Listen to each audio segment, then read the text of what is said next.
All right, so I think this is the last flipping video for the day. Got one more cord to go out, and I've been using the Toolcat, and then when I was running more totes out, I said, you know what?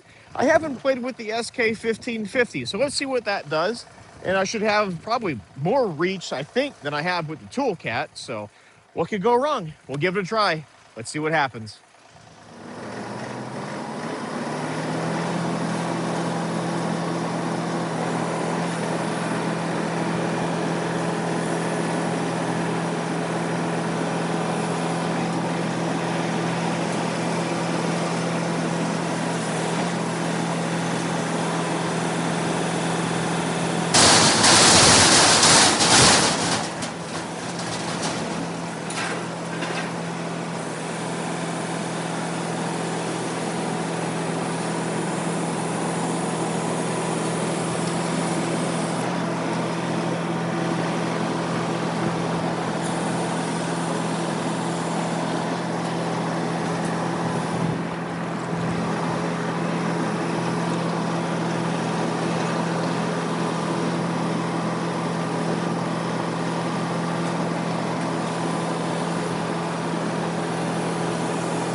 All right, well, other than standing outside in the cold versus in the heated cab with the radio going and the Toolcat, I actually kind of like this.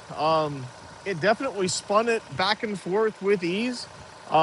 Keep in mind, like, just the forks are 1,000 pounds, plus the tote and the wood on the inside of it. So I think we did really good for a mini skid steer. So again, I'm going to have these available in 2026.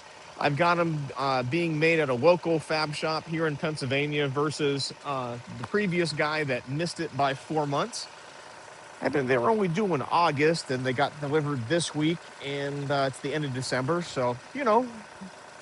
But anyway, if you want to get your name on a set, give me a phone call. It's 833-SPLITTER. It's 833-775-4887. You can also email me at sales@shaverequipment.com. If you're looking for a piece of equipment to make big pieces into little pieces, we've got the full lineup from Timberwolf. We do the SplitForce vertical splitters. We've got the Halverson attachment style processors, the 120, the 140, the 150, and the massive 160. We're still going to be doing $1,000 towards a shipping credit on those, and I do have 3 units here in stock as well. So give me a phone call, shoot me an email. Would love to hear from you in person and talk about your woodyard, your needs, the budget, all that kind of stuff, so we can work on that line item sales quote to get a nice piece of equipment to your woodyard. So I think that's everything. I thought I had something else, but do not forget to hit that like and subscribe button here on the channel so you can stay up to date on everything we have going on. And we'll catch you next time. Thanks for watching.